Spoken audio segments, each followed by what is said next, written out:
জুলাই পদযাত্রার মধ্যে জুলাইয়ের শক্তি যারা ছিলেন, যারা মাঠে ছিলেন জুলাই আন্দোলনে, সবাইকে এক হবে, এক ছাতার নিচে আসবে, সেরকম সৌহার্দ্যের কথা বলার কাম্য ছিল। কিন্তু অনেকে এটা বলছেন নাসিরুদ্দিন পাটোয়ারিকে ব্যবহার করে একটা বিভাজন তৈরি করা, একটা ভিন্ন কোনো উদ্দেশ্য এখানে আছে, যেখানে পলাতক শক্তি ফিরে আসারও একটা সম্ভাবনা তৈরি হয়। মানে সবকিছু মিলে আসলে আপনাদের দিক থেকে ব্যাখ্যাটা কি? আপনারা পরিস্থিতিটা এরকম না হলেও তো পারতো। জি এটাই তো আমার লাস্ট টার্ম না? জি আপনি বলেন। জি আচ্ছা, ওই না, আমি অনেকক্ষণ ধরে 1 ঘন্টার উপরে আলোচনা হলো। আমি খেয়াল করলাম যে যারা হামলাকারী চিহ্নিত জি তাদেরকে গ্রেফতার করতে হবে, আটক করতে হবে, এই আলাপটা কেউ আনলেন না। তো আমি আনলাম আর কি, মনে করাই দিলাম আর কি আপনাদেরকে। জি জি জি যাই হোক, আপনি অবশ্যই বলবেন হামলাকারীকে যেন আটক করা হয়, সেই দাবিটা আপনি নিশ্চয়ই আপনার জায়গা থেকে তুলবেন। আমাদের তো এটা দাবি আছে, আমি জাস্ট একটু অন্যদেরকে মনে করিয়ে দিলাম। আমরা ভাষা নিয়ে প্রচন্ড, আমি নিজে বলতে চাই, যারা ডকুমেন্টারি হামলার সঙ্গে জড়িত তাদেরকে খুঁজে বের করে দৃষ্টান্তমূলক শাস্তি দেওয়া হোক, এটা আমার দাবি। এই হামলার প্রেক্ষাপটটা যিনি তৈরি করেছেন, যারা তৈরি করেছেন, কেন করেছেন, সেটারও বিচার হওয়া উচিত। কথা বলে মামলা করতে হবে। বিচার করার মতো অফেন্স হলে অবশ্যই বিচার করা উচিত।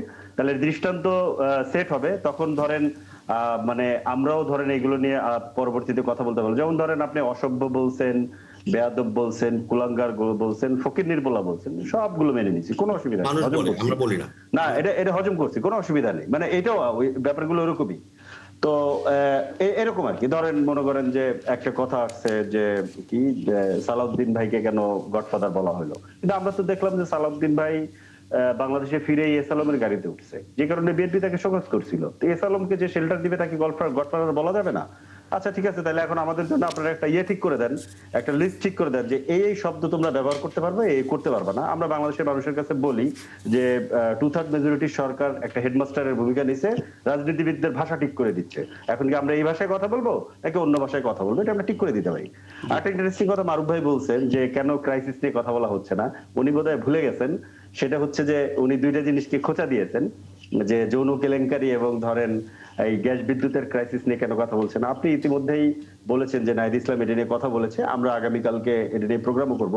কিন্তু উনি একটা জিনিস ভুলে গেছেন যে এইগুলোকে ভোলানোর জন্য খোদ সরকার একেবারে খুব কালেকটিভ ভাবে এই যে লাগাতার ভাবে 3 দিন ধরে আমাদের উপরে হামলা চালালো কিনা, সেটাও তো একটা ধরেন ব্যাপার, যে আসলে যাতে এগুলো নিয়ে আমরা কথা বলতে না পারি।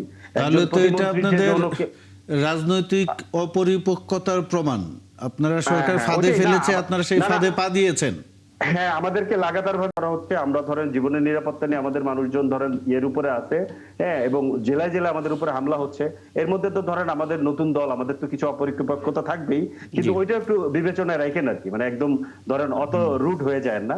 আর যৌন কেলেঙ্কারির ব্যাপার বলার ক্ষেত্রে ওই যে নিজেদের দলের মন্ত্রী, তার ব্যাপারটা একটু খেয়াল রাখেন। কারণ হচ্ছে যে আমি কারো পক্ষ নিচ্ছি না, কিন্তু এটাও খেয়াল রাখেন যে এই দিক থেকে চোখ ফেরানোর জন্য আসলে হামলাটা করা হইলো কিনা, সেই প্রশ্ন কিন্তু মানুষের মধ্যে আছে।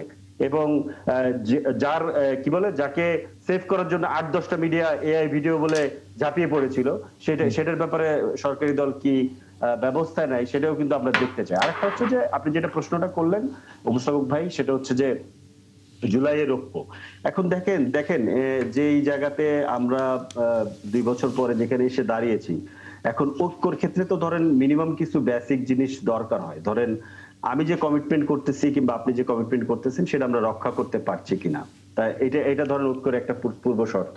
তা ধরেন সরকারি দল 6 মাস হয়ে গেছে রাষ্ট্র পরিচালনার দায়িত্ব নিয়েছে। আমরা তো জুলাই সনদ, গণভোট সহ সংস্কারের যে কমিটমেন্টগুলো আমরা দেখেছিলাম, আমি ছোট আপনাকে 30 সেকেন্ড বা তারও কম। ধরুন জুলাই পদযাত্রা মানে হচ্ছে একটু স্মরণ করিয়ে দেয়া যে জুলাইতে আমরা এই রাস্তায় ছিলাম একটা অপশক্তিকে দূর করার জন্য। আমরা সেই মেমোরিটাকে রিকল করছি এই পদযাত্রার মধ্য দিয়ে। তাতে করে যেটা হবে, সমস্ত রাজনীতি, একটু আগে যেটা রহমতুল্লাহ বললেন যে আসলে সমস্ত দলগুলো তো আপনাদের সাথে তখন থাকবে, বিকজ চেতনাটা একই। কিন্তু আমরা দেখতে পেলাম যে এখানে আসলে জি আমাদের জুলাই পদযাত্রা আমরা 5টা দাবি নিয়ে শুরু থেকে এটা আমরা করছি। এই দাবিগুলোর মধ্যে ধরেন এই যে সংস্কারের যে ইস্যুগুলো, এটা আমাদের আছে, গণভোটের ইস্যুটা আমাদের এখানে আছে। আপনি ওইটা দেখলে আরো ভালোভাবে, আমরা কিন্তু ওইগুলো নিয়ে প্রধানত আলাপ করেছি আমরা জুলাই পদযাত্রায় যে যে সমস্ত জায়গাতে গিয়েছি। হ্যাঁ, তো এখন ধরেন এর বাইরেও ধরেন এই যে আপনি এদিকে ধরেন রহমতুল্লাহ ভাই কি বলে যে দৃষ্টান্তমূলক শাস্তি চাচ্ছেন, কিন্তু আমাদের বিভিন্ন জায়গাতে আমাদের নেতা কর্মীরা ধরেন অনিরাপদ বোধ করতেছে। এখন এই জায়গাতে আমরা দেখতে পাচ্ছি আমাদের কাছে যেটা মানে অনেকাংশে দৃশ্যমান যে সরকারি দল এবং প্রশাসনের একটা যৌথ প্রযোজনায় আমাদেরকে মাঠে না নামতে দেওয়ার একটা প্রচেষ্টা এবং হামলা লাগাতার ভাবে করার এটা আছে। এটা ফিল করার পরে আসলে ঐক্যর জায়গাটা আসলে আসা তো কঠিন। আরেকটা জিনিস হচ্ছে ঐক্য কিন্তু প্রধানত যারা পাওয়ারে থাকেন তাদের দিক থেকে ডাক দিতে হয়। হ্যাঁ, তো সেই জায়গাতে ধরেন যে কমিটমেন্ট গুলো নির্বাচনের আগে নির্বাচনের পরে এই ধাপে ধাপে যে কমিটমেন্ট গুলো ছিল সেই জায়গাগুলোতে তো আসলে ধরেন আমরা কমিটমেন্ট গুলোর বাস্তবায়ন দেখতে চাই। তবে হ্যাঁ, আরেকটা জায়গাতে ধরেন ঐক্য যদি হতে পারতো তাহলে হয়তো ঐক্য হতো। ধরেন আমরা যদি চাঁদাবাজি নিয়ে কথা না বলতাম, চাঁদার ভাগও যদি আমরা কিছুটা পাইতাম তাহলে হয়তো আমরা বলতাম না। এখন ধরে নেন যে আমাদেরকে ওইখানে ভাগাভাগি দেওয়া হচ্ছে না, তাহলে তো ঐক্য হবে কিভাবে? আপনি জুলাইয়ের মধ্যে যে ঐক্য করবেন সে ঐক্য তো হবে না। হ্যাঁ, কারণ আমি তো আপনি কি এটা একটু যুক্ত করে দেবেন? হ্যাঁ, আপনি কি এটা একটু যুক্ত করে দেবেন? মানে নাহিদ ইসলামের বক্তব্য আমরা কোট করি বিকজ তিনি একটা রাজনৈতিক দলের সবচেয়ে প্রথম পর্যায়ে আছেন, শীর্ষ পর্যায়ে আছেন। তিনি স্পষ্ট করে বলছেন যে সরকারকে 5 বছর দেশ পরিচালনা করার সুযোগ দেয়া হবে না, জাতীয় নির্বাচনে ইঞ্জিনিয়ারিং ঠেকানো যায়নি, নানা কিছু। তার জায়গা থেকে ঠিক এই মুহূর্তে দেশ পরিচালনা করার সুযোগ দেয়া হবে না, এই স্টেটমেন্টটাকে আপনি কিভাবে দেখছেন আসলে? না, আমরা তো কয়েকদিন আগে আমরা বলেছি যে ধরেন যে কমিটমেন্ট করে সরকার রাষ্ট্র পরিচালনার দায়িত্ব নিয়েছে সেগুলো যদি বাস্তবায়ন না করে তাহলে তো আমরা আসলে সরকারকে সহযোগিতা করতে পারবো না, এটা আমরা বলেছি। এর পরের ধাপটা কি? এর পরের ধাপ লাগাতার 3 দিন ধরে আমাদের উপর হামলা চলতেছে। এখন এই জায়গাতে একটা বিরোধী দল, আক্রান্ত বিরোধী দল হিসেবে আমি কি বলবো যে না, আপনি আমার উপরে হামলা করতে থাকেন আর আপনি সরকার চালাইতে থাকেন। কারণ আপনি তো কোনো ব্যবস্থা নিচ্ছেন না, কোনো স্টেপ এখন পর্যন্ত আমরা দেখিনি। 3 দিন হয়ে গেছে। হ্যাঁ, আজকে থার্ড ডে, আজকে রাতেও হামলা হয়েছে। আজকে থার্ড ডে, এখন পর্যন্ত কোনো ব্যবস্থা আপনি নেন নাই। আপনার যারা হামলা করেছে তারা নিজেরা এটা প্রচার করেছে, প্রকাশ করেছে। বক্তব্য একেবারে স্পষ্ট। আমি এটা নিয়ে একটু তাহলে তারা ছিল এখানে। হ্যাঁ, বক্তব্য স্পষ্ট। এখানে মারুফ মল্লিক আপনি বলছিলেন যে গ্যাসের ইত্যাদি ইস্যুতে এনসিপি কেন নির্বাক। আমি আপনাকে বলে রাখি যেই দিনটা আজকে পড়লো 1 আগস্ট, গ্যাসের সংকটে প্রতিবাদ এবং পেট্রোবাংলা অভিমুখে প্রতীকী মার্চ, রাজধানী সহ দেশ জুড়ে বাসাবাড়ি, শিল্প কারখানা এবং পরিবহনে গ্যাসের তীব্র সংকট এবং দাম বৃদ্ধির ষড়যন্ত্রের প্রতিবাদে এনসিপির বিক্ষোভ মিছিল হবে কারণবাজার সার্ক ফোয়ারা বিকেল 5:30টায়।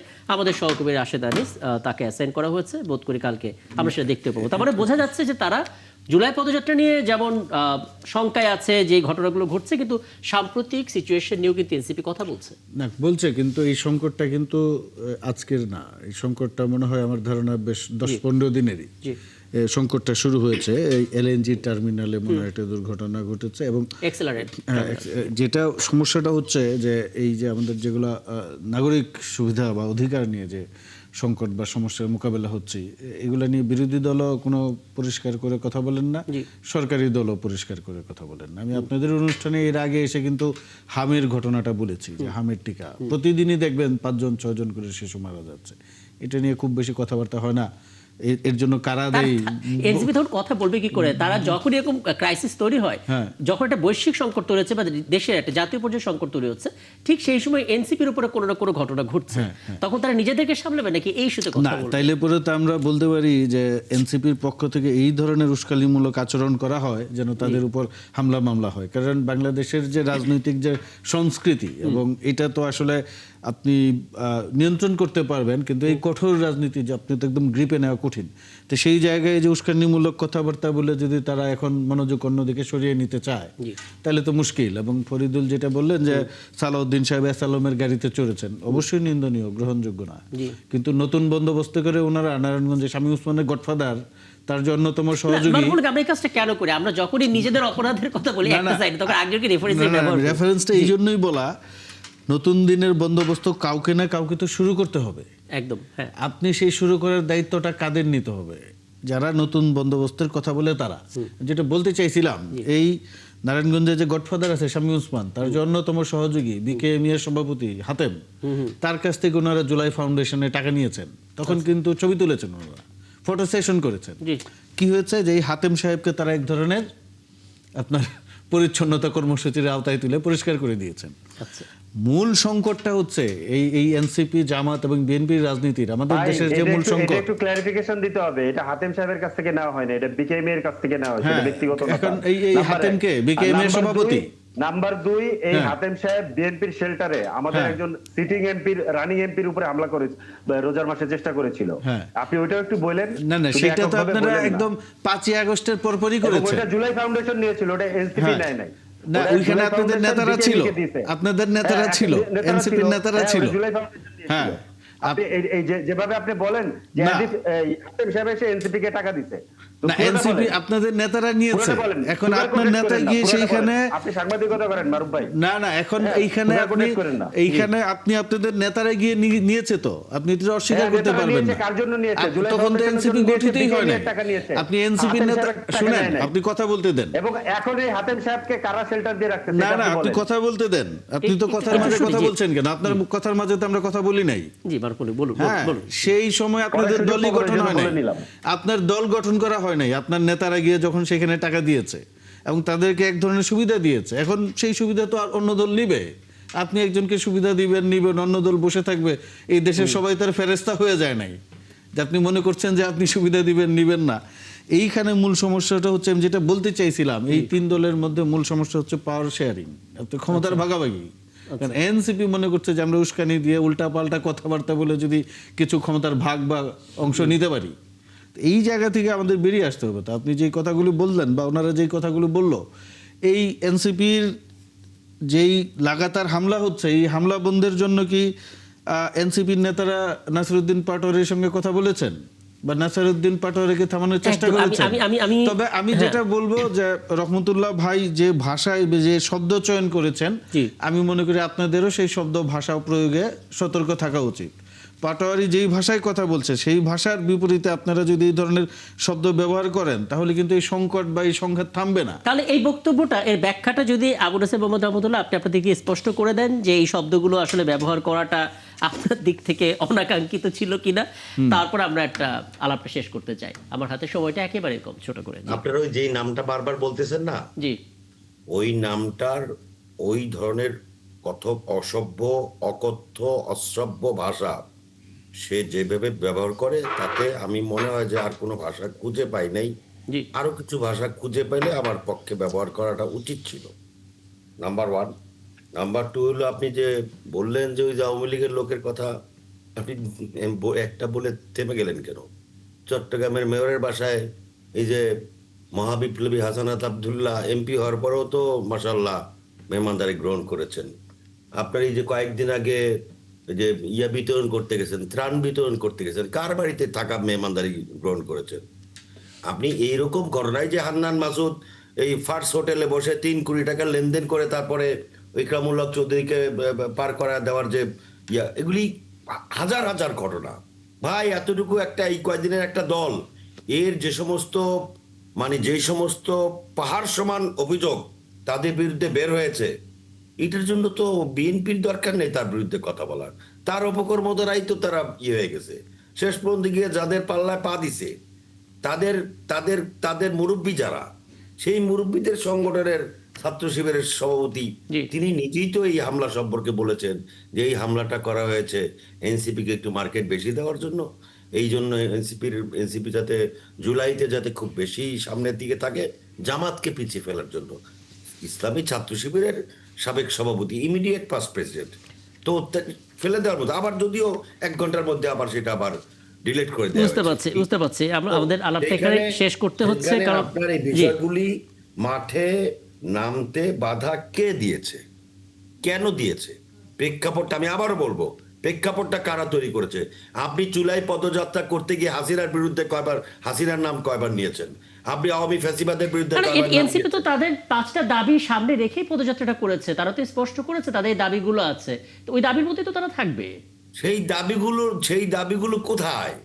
ওই দাবিগুলো নিয়ে পদযাত্রা। আপনি যে বললেন 15 জন 20 জন নেতাকর্মী, সামনে 100 জন পুলিশ, পিছনে 100 জন পুলিশ, আচ্ছা এত জনতার মাঝে হামলাটা করলো। পুলিশ যদি না থাকতো তাহলে না বোঝা যেত।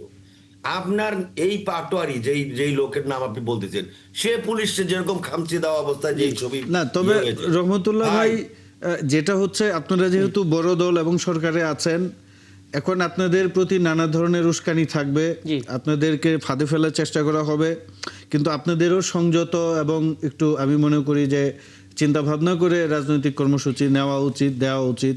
হবিগঞ্জে যেটা হয়েছে যে 144 ধারা জারি করা হয়েছে, সেখানে আমার মনে হয় ওই দিন বিএনপি বা ছাত্রদল কর্মসূচি ঘোষণা না দিলেও পারত। পারতো।